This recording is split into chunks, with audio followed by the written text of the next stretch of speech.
We're inaugurating the president-elect, Ahmed Bola Tinubu, and the vice president-elect, Senator Shetima. Their own mood is slightly different because President Buhari has graciously served 8 years. God has helped him serve 8 years. And he's handing over, not to another political party, but he's handing over to his own political party. So the circumstances presently is quite different. But I know the mood of the country generally is because of the issues bordering on the elections. So some people are happy, some people are sad, so all kinds of sentiments and feelings.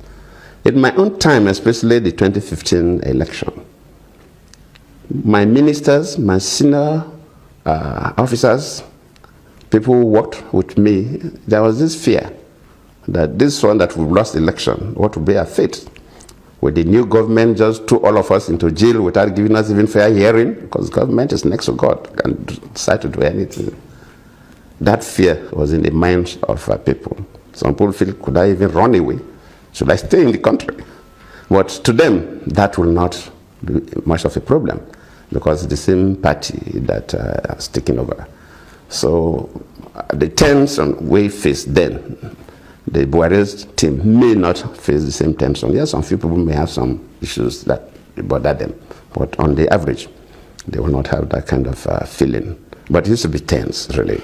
And by this time, then of course already I've considered defeat to the president. So that was completely over. And I knew why I considered defeat, because I was more interested in the country than myself, which I advise every politician to be more interested in the country than themselves. Without a country, there will be no president.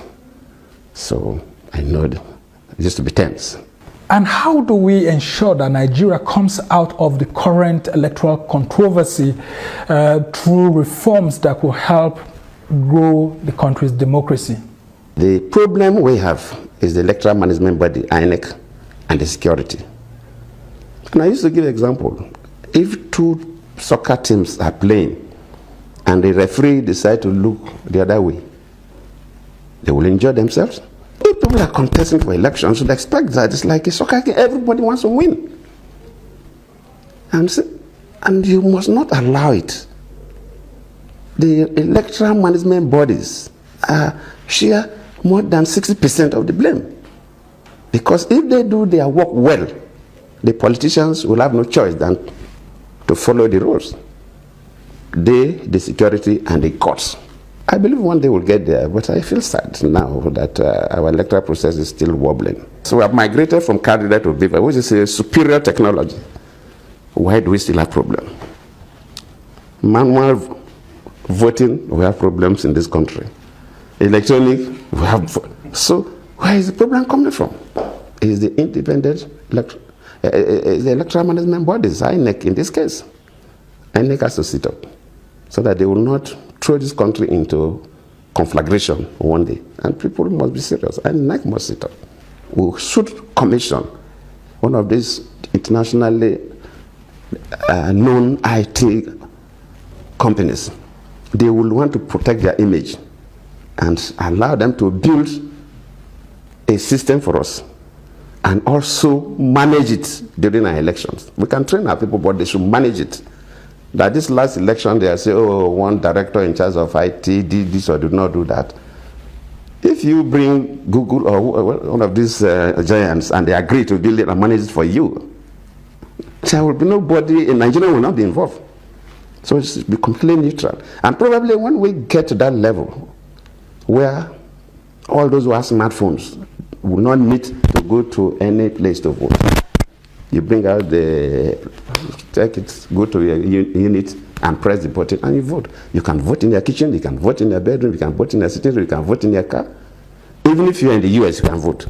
And the outcome of the 2023 presidential election is being challenged in very controversial circumstances, just like that of 2007 that brought you and late President Umaru Musa Yar'Adua to power. Any advice to share on the best ways to resolve electoral disputes without plunging the country into a crisis, especially for those who are in court challenging the victory of Bola Ahmed Tinubu? I say, when I took that decision was not too exposed to the global election processes, and especially in Africa. And since I left office, I've been leading election observation missions. Even this year, I'm going to lead the African Union team to Zimbabwe, and the elections will come up. They already gave me the letter pending when the government would fix the date for the election. So I've been involved in a number of elections now. But one thing about Nigeria, which I believe we must correct, and which a decision I took when I was the vice president, that if I have the opportunity to be corrected, is this idea of conduct of elections. Probably that made me to appoint somebody I did not even know to be the electoral umpire. And a number of people say you did the wrong thing. Some people felt, well, you wanted to correct something. I feel worried that in Nigeria, our elections are still so controversial. We have not accepted our electoral results. We are the giant of Africa. If we have not gone to the moon, then at least we should be in position to lead Africa in terms of democracy.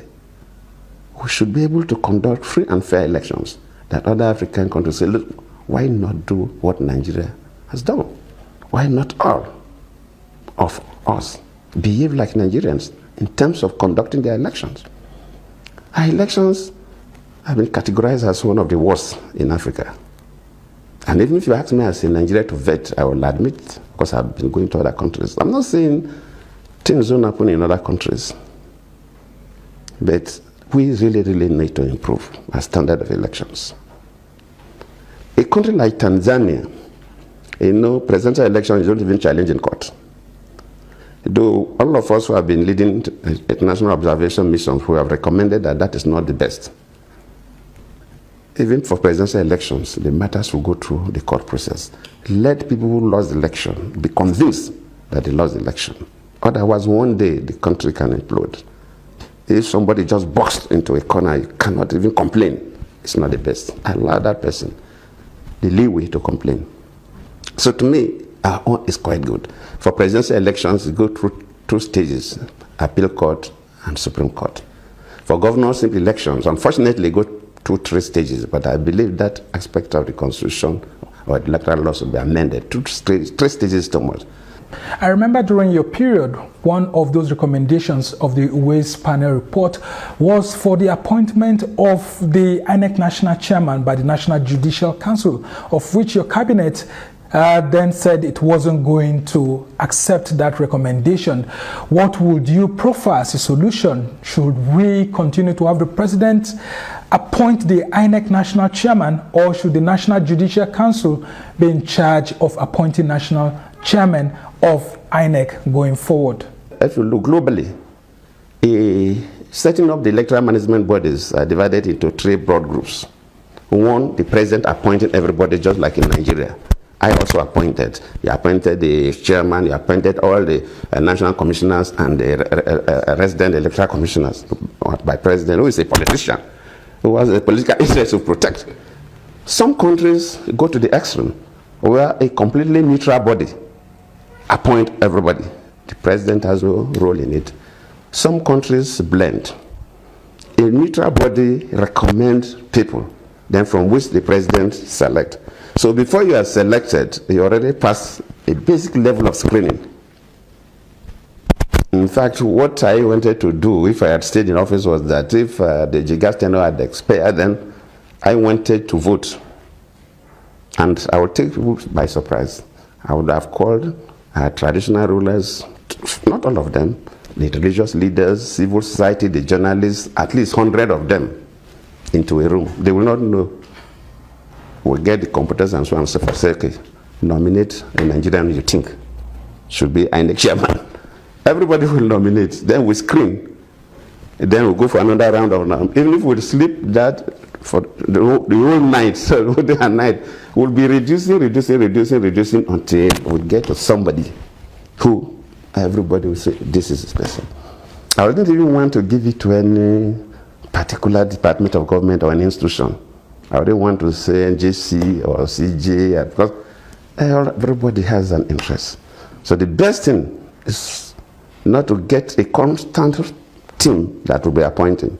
But any time that INEC chairman position expires and want to change them, then you just call people. So during that process of selecting these people, one may emerge as the national chairman of the INEC. Then from there you appoint the commissioners. From there you appoint the resident electoral commissioners. So you see that their selection is broad-based. And just before I let you go, Your Excellency, what's your wish for Nigerians as we go into this new democratic dispensation? And if there is any advice for President Bola Ahmed Tinubu and Vice President Kashim Shettima? One advice I will give, and I believe most of that will give them, is that the journey towards election passed through two major stages, the party primaries and the main general election. And all these stages, there used to be a lot of fireworks. To become the candidate, a lot of the fireworks, people will offend you. Finally, people will offend you, especially these days of social media. People write whatever they like. Sometimes it could be painful when you read such stories.